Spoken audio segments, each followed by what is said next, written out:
The following was recorded during the COVID-19 pandemic through Zoom meetings in accordance with local health guidelines.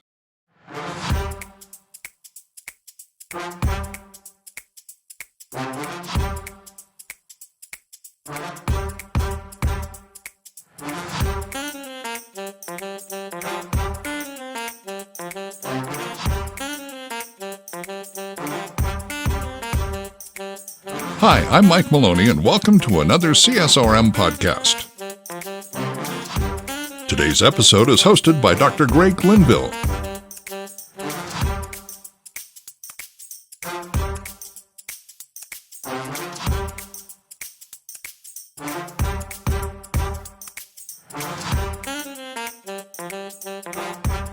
Welcome back to this CSRM podcast. We are in a second of a series with the McDowells, Dwight and Angela. Welcome back, guys.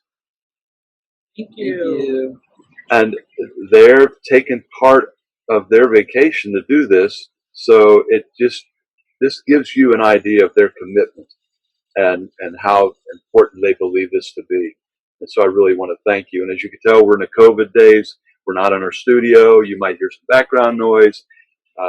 Where they're at, there's some jets that fly over every now and then. There's like an Air Force base down there, and so you might get some of that. But I think we'll be able to clean it up enough that people can really get something out of this. Last time we talked about general principles about mentoring, and you were sharing some really great biblical insights about that. And we were talking about that there's all these different things, from marriage mentoring to life mentoring to whatever it might be. But you guys really focused on the fact that it's got to be lived and modeled. And let's start there a little bit, because I unfortunately just talked with a dear brother, and he's struggling in his marriage, and he said, Doc, he said, it wasn't mentored for me.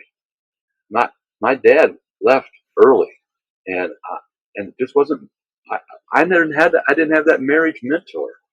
Speak into that with somebody who maybe dad walked out or mom passed away or something, and they haven't seen this marriage really lived out. Speak into the heart and the life of that person, will you? I think I'm going to turn that over to the marriage and family therapist, my wife, first, and then. One thing that I know, especially if they're a believer, one thing I know about God, He will bring you people who will be able to teach you and guide you, and mentor you in the things that you missed when you were growing up. Now, God is a teacher. He will be He is our Father, but He gives us people in our lives to be able to uplift us and carry us through the different things that we missed growing up, whether it was a mother or father that was absent or whatever the case may be.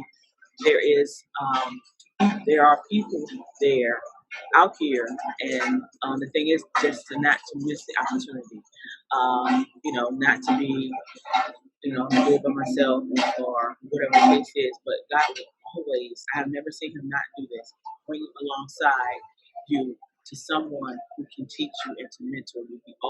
I've never seen it not done. He always brings that person, like I said, that's tangible, that can come and pray and come and help you along that. And then, and even when it's not that person, sometimes it's an entire couple. And I believe that a mentor couple, me and my wife look back over the years, our first 5 or 6 years of marriage were a little bit bumpy. And if we had marriage mentors, whether we're going to go into sports ministry or any type ministry, telling us and guiding us, we just believe that we could have saved some time. So that's why we've kind of devoted our life to that as a couple mentoring. And so even then, when God puts those kind of people in your place, and I just want to say, you may hear some noise in the background because there's a storm brewing, and so y'all just bear with us. But God will put those kind of people in your place, and you still have to acknowledge that they're there and then receive from them as well when they start teaching. Well, and the reason that I think you have tried to focus on marriage, one of the reasons at least, is that those of us that have been in ministry, it, if our own personal lives aren't really reflecting the gospel, then no matter what we say is going to be heard in a little different capacity or a little different way. And it kind of cheapens our integrity. It kind of cheapens what we're doing. You guys need to get moving. Yeah, we just need a minute to. Yeah. The storm is brewing. All right. We're going to pause this recording and pick it up.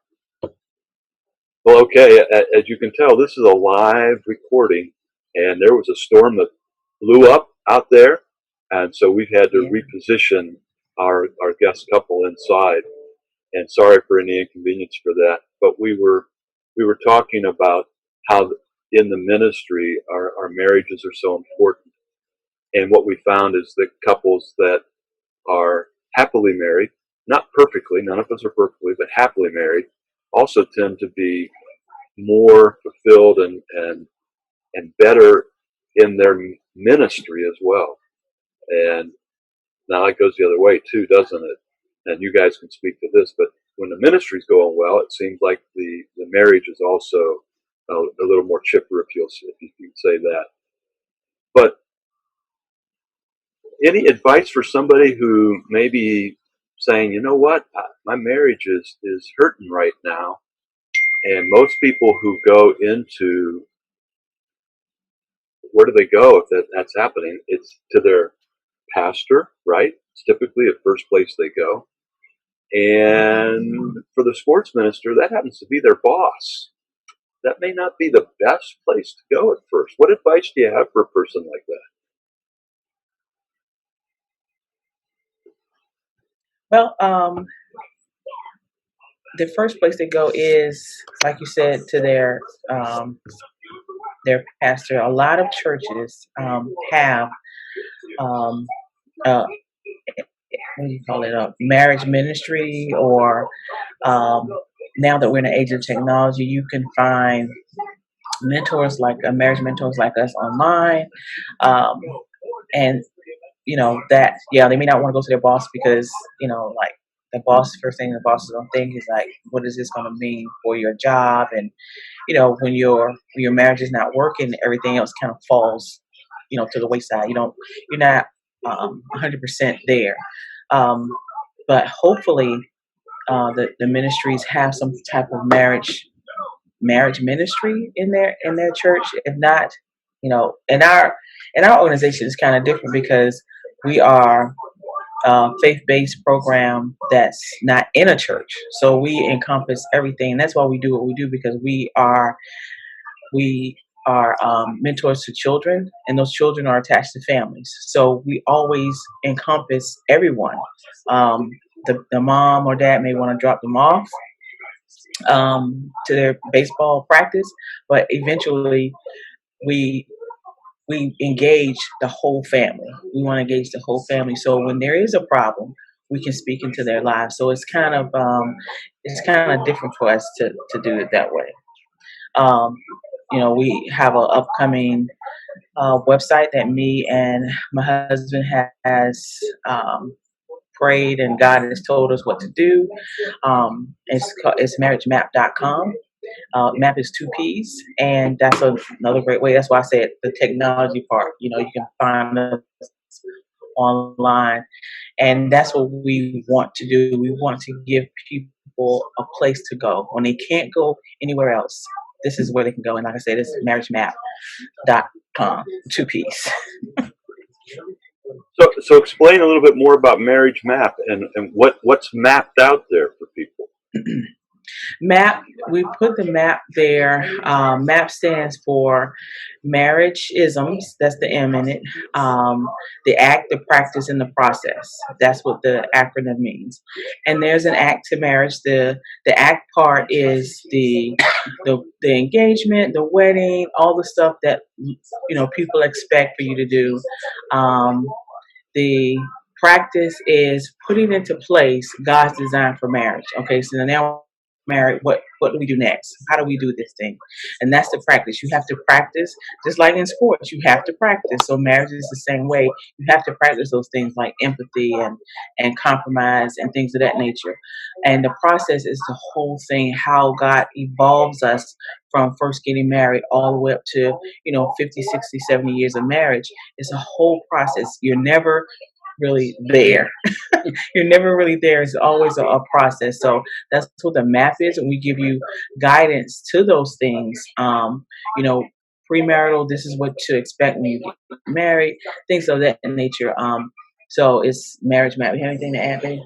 You send it a mouthful, and through that website, you also can get assessments that have been done that we've been certified as facilitators through to mentor marriages with an assessment called the Symbis assessment, saving your marriage before it starts. But we've seen it with. We've done it with our coaching mentors. We've done it with our mentors because everything we do is centered around sports ministry, and they can take the assessment, and then we facilitate it, show them how to read it. It has been put through a test for more than 30 years now by two doc. Again, we believe that once you get that mentorship going and go through that assessment, when we see that problem taking place in our ministry, we try to get them through the assessment so that we can make happier marriages. And or so for those that might be on here that you coach or you mentor the program and your spouse doesn't. Right. I was like that. My wife will tell you at the beginning, she just didn't see the whole vision of a large sports program as a ministry. And when she got it, it's that it helped us to be able to do everything we do in the ministry together. And I know this may be a little heavy, but don't fool yourself that when you have a spouse that's not actively in the ministry with you or in sports ministry, that you're still giving 100% of what you could give. You may be individually doing that, but if you do it, if you're married and you give what both of y'all have, you're helping many more people. And I like to go to the scripture. Two can put a few to flight, but when one can put a few to flight, but when you put two, man, we can chase a whole bunch away. And I paraphrase that, but we are a force to be reckoned with when it comes to mentorship. And we've seen coaches and mentors break up, divorce, and stuff like that because one didn't see the ministry as an avenue of helping others. But when we see the two really get educated in it, how being mentored, they can help so many more people. They can mentor so many more in sports. We coach, and I'll give you a simple example. Many years ago in our program, I thought you had to have practice 3 to 5 times a week to win a championship. And our sports program really needed a championship just to help out some things within the city. And my wife says, I want to coach, but I don't want to do this thing every day with this, have my team out there every day. And it was, I think it was 5 to 8 year olds at that time. And she says, well, if you will allow me to coach, have practice 1 day a week for an hour to 2 hours, I will give you everything I got and we will do good. Not only did they do good, but they won a championship. So I said, well, that was a fluke. I said, that was a fluke. But then the next year they went back and they won a second championship again with 1 day of practice. So here we are 25 years into ministry and sports program, and we still only, for 5 to 8 year olds, we only practice 1 day a week because of my wife. But that was mentorship that we walk through and understand that we both have something to offer to this, and we can play off each other. So. Well, Dwight, if you lived in my town of Canton, Ohio, football city, USA, we would say that you out-hunted your coverage when you married this delightful woman. But here we go. I want to spend a little. I say I married up. I want to keep on this a little bit because there's two sides of this that are becoming more and more apparent. The statistics are that there are more people now living together, not being married, than are actually getting married. And that's on one side of it. And then on the other side of it, there's something that's happening in older marriages, and older meaning the 30, 40, 50 years. Most marriage ministries focus on those who are newly married. communications, finance, sexuality, having kids, whatever. And when people have been married 3, 4, 5 decades, that they've got some of those same issues. They've still got to learn how to communicate. There's still sexuality. There's still financial things, but there's also additional things that are going on. And so I think a lot of our people that are doing the marriage retreats or marriage weekends or those kinds of ministries, there's a whole lot of marriages on the other end that need help going into that senior adult area, because the statistic is that half of all marriages end in divorce. But that's misleading, isn't it? Because 70 to 80% of first-time marriages last until one or the other passes on, because it's the second and third and fourth divorces that a person has that get you to that half in divorce. Most don't. But we found out that people that are living together before marriage, that is just the opposite. 7 out of 8 out of 10 that do get married end up divorced if they so-called shack up before the marriage. Your insights or help to people that are on either end of that. They're beginning their marriage or beginning their love relationship, or at the end of marriage, they're in that twilight, if you will, their last 10 years or so. Thoughts about either of those? If I heard you correctly, Greg, you're asking us about any insight to premarital couples or couples who are in the twilight years of their life. Is that correct? That's correct. Okay. As far as the premarital, that's why we wanted to bring this to light, the marriagemap.com, because like my husband explained earlier, when we were married, we didn't have anything, the steps to take after marriage. We didn't have anything our expectations were so high because of the world, or what we saw it was supposed to be like, or it's supposed to look like this, or the man's supposed to do this, the woman is supposed to do this. We had very diluted information about what marriage was supposed to be like. So with premarital, we want to help the couples to know what they're getting into, what God's design is, what God means for marriage to be. And it's really not about us; it's really about Him, and we want them to know that. And so we put all of this together, so they will know these are the steps you have to take. This is what might occur. So if for instance, if me and Dwight are walking along and we trip in a ditch, if a couple is behind us, hey, there's a ditch up there, go to the left. So we want you to know things ahead of time in that manner. Did you have anything else? You're doing and that deals on the premarital, which again, are you watching me?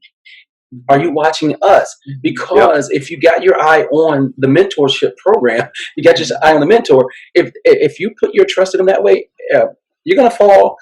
If they fall, you don't have to. They don't want you to. They've already taken that plunge for you. Right. And so we have to understand, as mentors that are on the line, a lot of us run from that. Well, I don't want to get myself corrected, or I don't want somebody having to watch me. No, God, there's so many examples in the Bible, as we started talking about earlier, where there was somebody following the other one, where there was somebody else watching the other one. That was mentorship. And so you have to say, I'm going to walk right. I'm going to do my very best. You're going to still make some mistakes, but so that this one behind me doesn't fall. This one that God has given me charge, so that the ultimate thing at the end of your time is that, well done, good and faithful servant, whatever that ministry is. And we feel that it's mentoring, and once we can hold ourselves accountable and walk that way, we can help others do that.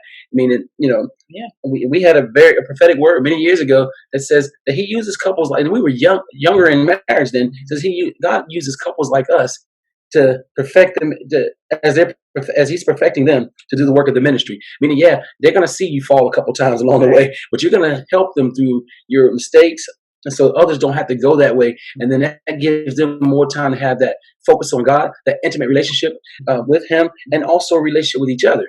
Um, so that's the premarital part. So we want to try to help you. And then, so if you just get into that place that we do, I'm just going to be very open.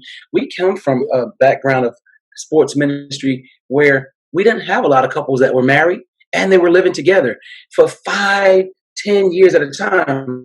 And we've also been in that place where God had to anoint me and Angie, so to say, or to push us along the way, that you're going to have to tell them that there's more blessings for the married couple as a whole when the man and woman come together, and rather than just saying they're living together and not nobody's telling them that because you're scared you're going to hurt their feelings or that they may get mad at you. We've decided we're going to tell you what's right when you want the mentorship from us. And if you're upset with us for a few months, we'd rather do that, take that, so that you don't hurt yourself later on. And that's just where we are. And people see us coming, especially my husband, because he's the coach. He's a vocal one, and they say, "Oh, he's going to tell us about marriage." Well, that's what we're here for. We're not going to beat you up, but we're telling you because we care. If we didn't care, we will let you go along and fall in that ditch. But we do care, and when my husband says something, they already know what we're about. People see us and like, okay, they're going to say something. And sometimes we do, and sometimes we don't. But you're gonna know who we are. Even if we don't say it, you're gonna know how we live. That's how we live. You're gonna see it come out of us. And we made up our mind that we've really gotten, in the ministry that we do together, in sports ministry and in marriage ministry, so many people are not getting married because they've seen so many examples of people getting divorced and divorced and divorced, or agree about who's going to do the bank account and stuff like that. So we want to tell you that no, marriage, God created marriage. His design was beautiful when He did it, and it's still beautiful today. So we spend a lot of time getting ourselves educated in that area, so that when we have the opportunity to minister to somebody else, the ministry part comes in, and we want to be living it. We don't just want to tell somebody something that we're not living. And I'm not telling you we don't ever have arguments, because we do, or disagreements. But I grew up under that time where your grandparents, your parents said, don't smoke a cigarette because it'll kill you. It'll give you cancer. And they had a cigarette hanging out of their mouth. and so we're at the place of marriage is, yes, it's some work to stay married, but when you get to a place that you're staying in marriage because the kids, or you're staying in marriage because it's so expensive to get. No, we want to be in marriage because we're in love, because we can understand each other, because we're communicating. And so we teach the other couples that we come into that just happens to come to us through sports ministry. So if I could add, those that are doing sports ministry that are connected to local churches, those are the sports ministry that is inside the church. Marriage is God's design, and it is a tool. Your marriage can be effective enough that it can help people in sports ministry, the men's group, the women's group, all those different ministries. Marriage, your happy marriage can be a light as a mentorship path for a lot of different people. Yeah, it's a reflection of Christ's love for us, and what God intended is that commitment is there. God is committed to us, and we are committed to one another, and we're gonna walk it out. And as far as the question about people in their twilight, couples that are in their twilight years, it's like my husband talks about it all the time. He's like, "Wow, when we get this age, or when we get this age," he's already looking forward to those times. Like, kids are gone, we can just concentrate on one another. So I think that's the key to the ones in the twilight. They just concentrate on one another, just love one another even more. That's your one. We're always one when we get married, but in the twilight years, there's something different about it. It is that you are you're able to just like let everything else kind of go and really concentrate on your spouse. Well, you can now understand, if you're listening or watching, why I wanted to have this couple with us. And we got to wrap this segment up. We're going to come back for another one here in just a couple days or weeks. For those of you that are watching or listening, we do this about every 7 days or so. So, White and Angela, thanks for being with us, and stay tuned, because we're gonna come back and do some more. Thank you so much for having us.